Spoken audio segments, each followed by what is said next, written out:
Jacobs have a death wish. He's got a fresh shot. And Fred Yehi going to stand up for apparently his new advisor, Jimmy Jacobs, as Killer Kross and Yehi center of the ring. Both these men have already competed here tonight. And we have another bonus attraction here at a new dawn. Again, we can be the most unprepared of the calendar year. Yehi has done everything he can to make a name for himself. He thought, what could he do after defeating the stalwart of AAW history in ACH? Now it's allowing Jimmy Jacobs to now stand up to Karrion Kross. Though you can debate the intelligence level of this decision, this does show the straight up ball. Oh, without a doubt. I mean, Yehi, a huge win. They're going to ACH. Keep in mind, Killer Kross has been unbeaten here at AAW since he arrived nearly 6 months ago. Remember when Yehi used to have a head? Killer Kross has beaten Josh Briggs. He's beaten Matthew Justice. You look throughout the entire world, Kross has so many more victims. He's been undefeated in 3 years in AAA in Mexico. The mecca of Lucha Libre. Nobody's touched him down there. Killer Kross is dominant across this world. AAW, no different. Yehi has now found himself nearly in the front row, impacted the guardrails, and Kross just stalking. Jimmy Jacobs mentioned when he looked in those eyes. If you ever look in those eyes, that Kross will really wish you had. They say the eyes are the window to the soul, and I think if you look into Kross, you realize he has no soul. He's an embodiment of just evil incarnate, and the way he just executes with calculated precision the dissection of all who crosses. Overhand chop there. Yehi in the ring. And I understand Jimmy Jacobs wanted to recruit Kross, but you got to know that was a risk. And is it wise for Jimmy Jacobs to send Yehi into battle, knowing Jacobs wants Yehi to go one-on-one with the champion, Mance Warner? Is it wise to cross Killer Kross, whose arm is being shoved into the ring post? Kross is trapped. His arm may be stuck, and Yehi taking advantage. I run the risk of this being politically incorrect, but this reminds me of those Chinese sticker trap things. I say that in no jest. The pressure, if you've ever played with that child, so this is a different concept of the same physics. And Kross, it looks like the section of that post, like what's he gonna take? And Kross is in the middle of an athletic contest. He's sweating, and there's a lot of heat emitting from his body. Heat will create expansion, and it'll trap his anatomy in that ring post, and it nearly did for the. We almost had to take down the ring to get him free. And Yehi continuing just relentlessly applying the punishment. Advantage in this moment on Kross. If he can maintain that advantage, if he can capitalize on that advantage, those are the questions. Can he do these things? Right now, hopefully he just doesn't reach a new level of anger with the beast, and now just going right back up to the eyes or the bridge of the nose there on Killer Kross on the outside. Well, if Yehi is lucky, if he's good enough, Yehi's going to finish the job here on Kross, because Jimmy Jacobs can't afford to have another enemy.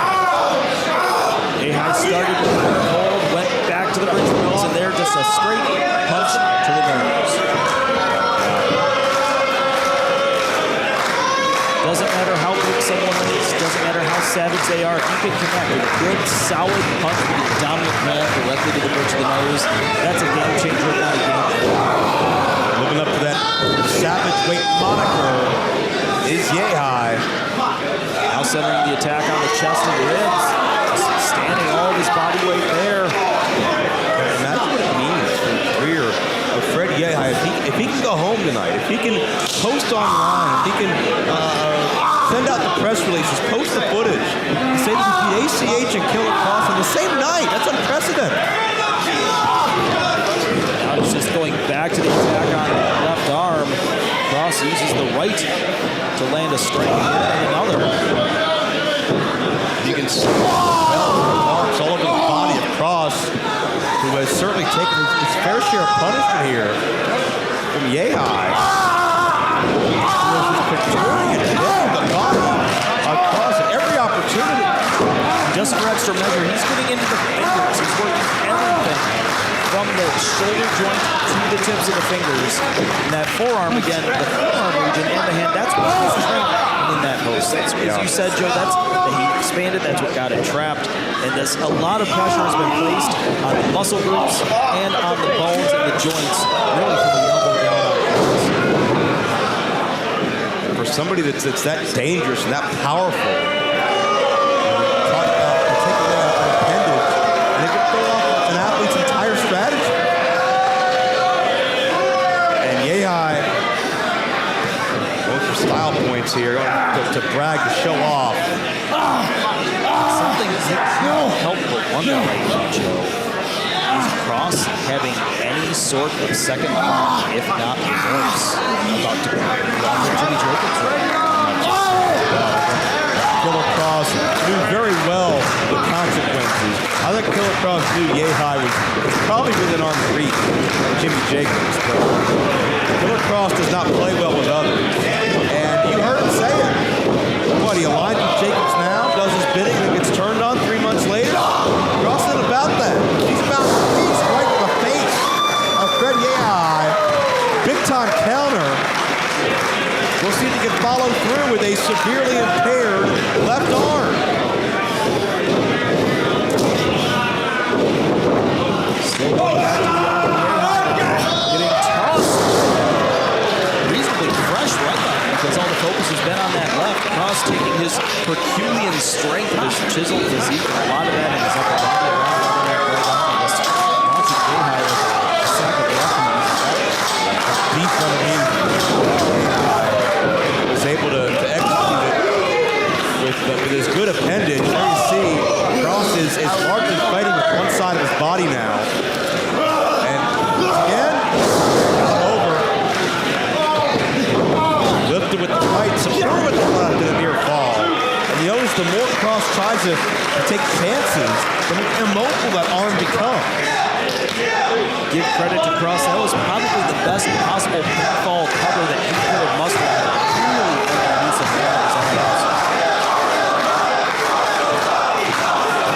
and the crowd still wants that awesome bomb.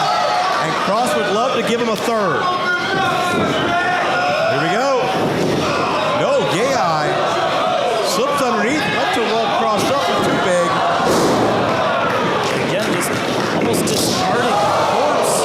Yehi boot to the face, and it might be time to go to the era of the extreme. All we're missing is Judge Jeff Jones. Awesome bomb connects. This will do it. Wait a minute. Jimmy Jacobs grabs the leg. Though calculated, was it the wisest possible decision Jacobs could make?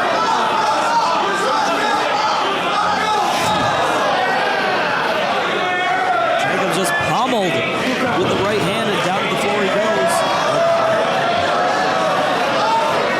Well, Kross has something sadistic in mind.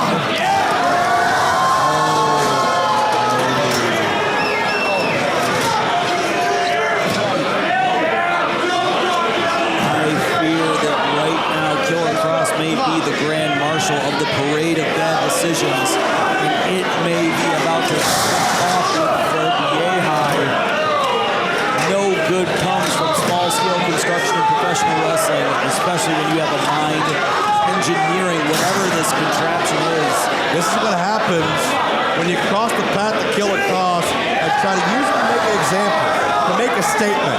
Killer Kross just visits another realm in his mind. And I don't know if Killer Kross even knows what Killer Kross is doing anymore. There could be some reference on the old blind rage and horror. Sometimes competitors Awesome bomb to Jacobs. Awesome bomb over the ropes, under the chairs. And Yehi to save Jacobs' life.